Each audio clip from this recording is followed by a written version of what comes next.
नमो बुद्धाय दोस्तों। दोस्तों, आपने मेरे पिछले वीडियोज देखे, उनसे हटकर कुछ मैं एक वीडियो नया लेकर के आपके सामने आया हूं। और जो सीरीज चल रही थी भगवान बुद्ध और उनका जीवन, वो चलती रहेगी। ये वीडियो उससे अतिरिक्त है, क्योंकि ऐसा अवसर है, ऐसा उपलक्ष्य है, दीपावली का अवसर है। तो फिर मैंने सोचा कि दीपावली के बारे में कुछ बातें की जाएं। ये त्योहार पूरे विश्व में मनाया जाता है। कहीं किसी रूप में मनाया जाता है तो कहीं किसी रूप में मनाया जाता है। ये त्योहार हिंदुओं में भी मनाया जाता है, ये बौद्धों में भी मनाया जाता है। अब ये हिंदुओं के तौर तरीके और उस दृष्टिकोण से आप सभी जानते हैं कि हिंदुओं में ये दीपावली का त्योहार क्यों मनाया जाता है और कैसे मनाया जाता है। आज मैं जो छुपा हुआ रहस्य है, जो छुपी हुई जानकारी है कि बौद्धों द्वारा ये त्योहार किस तरह कैसे मनाया जाता है, वो मैं आज आपके सामने लेकर के आया हूँ। तो ये वीडियो बहुत ही इंटरेस्टिंग, बहुत ही ज्ञानपरक होने वाला है। तो आपसे मेरी रिक्वेस्ट है कि इस वीडियो में अंत तक बने रहिए, तभी आप इस त्योहार की गहराइयों को और बौद्धों के लिए किस तरह से महत्वपूर्ण है उसको आप समझ सकेंगे। तो दोस्तों, मैं वीडियो शुरू करने से पहले फिर आपसे एक रिक्वेस्ट करना चाहता हूँ कि अगर आपको वीडियो अच्छा लगे तो वीडियो को लाइक कीजिए, चैनल को सब्सक्राइब कीजिए, और अच्छा लगे तो आप इसे अपने संबंधियों और दोस्तों में शेयर भी कीजिए। तो वीडियो शुरू करता हूं दोस्तों। हिंदी कैलेंडर के अनुसार कार्तिक अमावस्या के दिन नव बौद्धों द्वारा दीपदान उत्सव मनाया जाता है। हालांकि इसे पूरे भारत में दिवाली या रोशनी के त्योहार के रूप में मनाया जाता है, लेकिन इसका इतिहास बड़ा ही विवादित है, जो मिथक और विनियोग के बीच उलझा हुआ है। रोशनी के त्योहार से जुड़ी प्रथाएं अखिल भारतीय लग सकती हैं, लेकिन कई ऐतिहासिक दृष्टिकोण हैं जहां कोई दिवाली को देख सकता है। बौद्धों में दीपावली को दीपदान उत्सव के नाम से जाना जाता है। दीपदान का अर्थ है दीप का दान, अर्थात प्रकाश फैलाना, ज्ञान ज्योति, लोगों को सही सामाजिक शिक्षा देना। प्रियदर्शी सम्राट अशोक धम्म ग्रहण करने के बाद पूरी दुनिया को बुद्ध धम्म की शिक्षाओं का प्रचार प्रसार करने के लिए अपने बेटे महेंद्र और बेटी संघमित्रा को चीन और लंका भेज दिया था और पूरी दुनिया में बुद्ध धर्म का प्रचार प्रसार किया।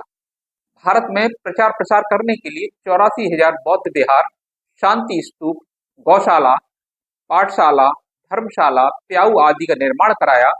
जिस दिन सभी बनकर तैयार हो गए, उस दिन पूरे भारत को फूलों से सजाया गया। क्योंकि उस समय बिजली नहीं थी, इसलिए प्रकाश के लिए सभी जगहों पर दिए जलाए गए थे। लोग आपस में खुशी से एक दूसरे के गले मिलते थे और एक दूसरे को उपहार देते थे। उसी को दीपदान उत्सव के नाम से जानते थे, जो कि क्वार के महीने में आता है। सम्राट अशोक के समय में दीपदान उत्सव पर तथागत गौतम बुद्ध और उनकी माता महामाया की मूर्ति की वंदना करते थे। ब्राह्मणों ने महामाया को ही माया अर्थात लक्ष्मी बनाया है और तथागत गौतम बुद्ध को ही गणेश बनाकर दीपावली में लक्ष्मी और गणेश की पूजा करवाते हैं।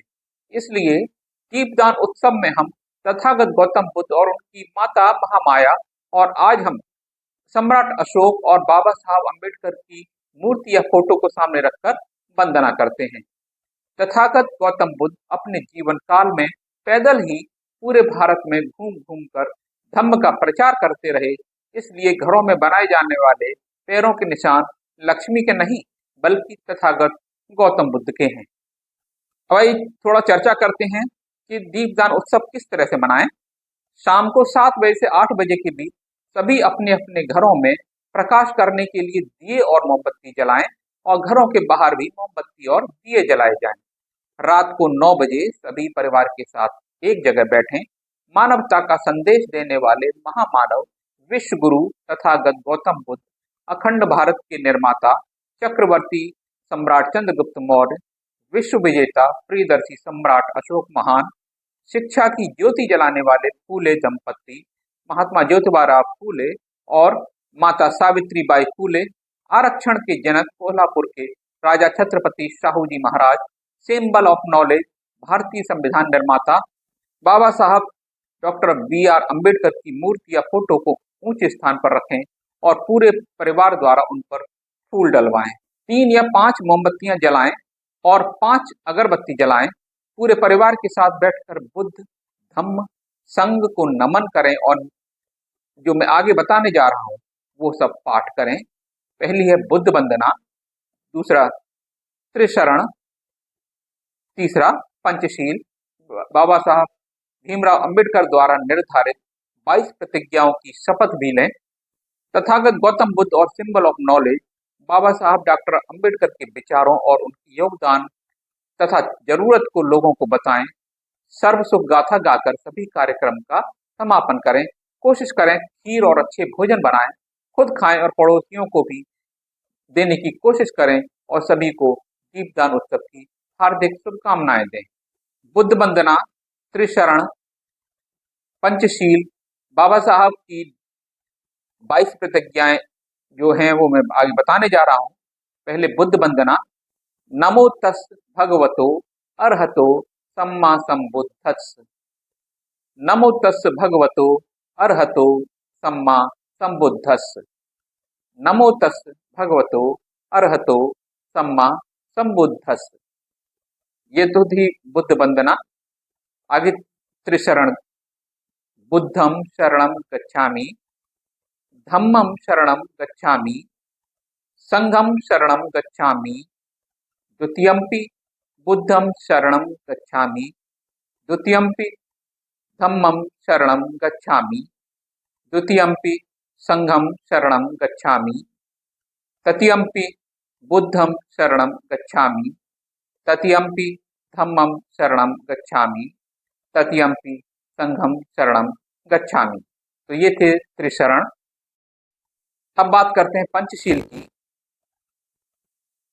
पाणातिपाता वीरमणि शिक्षापदम समादयामि। अदिन्नादाना वीरमणि शिक्षापदम समादयामि। कामेषु मिच्छाचारा वीरमणि शिक्षापदम समादयामि। मुसावादा वीरमणि शिक्षापदम समादयामि। सुरामेरय मज्जपमा दट्ठाना वीरमणि शिक्षापदम समादयामि। भवतु सब मंगलम। साधु साधु साधु। अब इनका मैं अनुवाद हिंदी में जो बताता हूं। सबसे पहले बुद्ध वंदना का हिंदी अनुवाद। मैं भगवान अरहत सम्यक संबुद्ध को नमस्कार करता हूं। मैं भगवान अरहत सम्यक संबुद्ध को नमस्कार करता हूं। मैं भगवान अरहत सम्यक संबुद्ध को नमस्कार करता हूं। दूसरा त्रिशरण का हिंदी अनुवाद। मैं बुद्ध ज्ञान की शरण समझने की कोशिश करता हूं। मैं धम्म सही रास्ता, उचित मार्ग जो सत्य है उस पर चलने की कोशिश करता हूं अर्थात जाता हूं। मैं संघ, भिक्षु संघ, उपासक संघ की शरण में जाता हूं। संघ सबसे बड़ा है, अकेला व्यक्ति कुछ नहीं कर सकता, इसलिए हमें संघ संगठन की आवश्यकता होती है। दूसरी बार मैं बुद्ध की शरण में जाता हूं। दूसरी बार मैं धम्म की शरण में जाता हूं। दूसरी बार मैं संघ की शरण में जाता हूं। तीसरी बार मैं बुद्ध की शरण में जाता हूं। तीसरी बार मैं धम्म की शरण में जाता हूं। तीसरी बार मैं संघ की शरण में जाता हूं। तो दोस्तों ये थी त्रिशरण की हिंदी अनुवाद। अब पंचशील का हिंदी अनुवाद मैं बताता हूं आपको। मैं अकारण प्राणी हिंसा न करने की शिक्षा ग्रहण करता हूं। मैं बिना पूर्व स्वीकृति के किसी की भी कोई वस्तु न लेने की शिक्षा ग्रहण करता हूं, अर्थात मैं चोरी नहीं करूंगा। मैं व्यभिचार न करने की शिक्षा ग्रहण करता हूं। मैं झूठ बोलने, बकवास करने, चुगली करने से विरत रहने की शिक्षा ग्रहण करता हूं। मैं कच्ची या पक्की शराब, मादक पदार्थों के सेवन, प्रमाद के स्थान से विरत रहने की शिक्षा ग्रहण करता हूं। सबका मंगल हो। साधु साधु साधु। तो दोस्तों ये थी जानकारी। दीपदान उत्सव क्यों मनाया जाता है, कैसे मनाया जाता है, हमें क्या करना चाहिए, हमें दीपदान उत्सव मनाना चाहिए या नहीं मनाना चाहिए। हालांकि कुछ विद्वानों का मत यह भी है कि दीपदान उत्सव का दीप दीपावली से कोई लेना देना नहीं है। इस दिन जो विद्वान कहते हैं वो बताते हैं कि दीपावली वाले दिन जो 84,000 स्तूपों का जो उद्घाटन हुआ था वो नहीं हुआ था, वो अन्य दिन हुआ था। इसलिए जो बुद्ध धम्म के जो भी ग्रंथ हैं उनमें कहीं भी दीपदान उत्सव या दिवाली मनाने का जिक्र नहीं मिलता है। इसलिए हमें दीपदान उत्सव नहीं मनाना चाहिए। तो दोस्तों दोनों तरह के मत हैं। कुछ विद्वान कहते हैं कि मनाना चाहिए दीपदान उत्सव, कुछ कहते हैं नहीं मनाना चाहिए। तो ये दोस्तों मैं आपके ऊपर छोड़ता हूँ, आप अपने स्वयं विवेक से निर्णय लें, इस मनाया जाना चाहिए या नहीं मनाया जाना चाहिए। मिलता हूँ अगले वीडियो में, तब तक के लिए नमो बुद्धाय।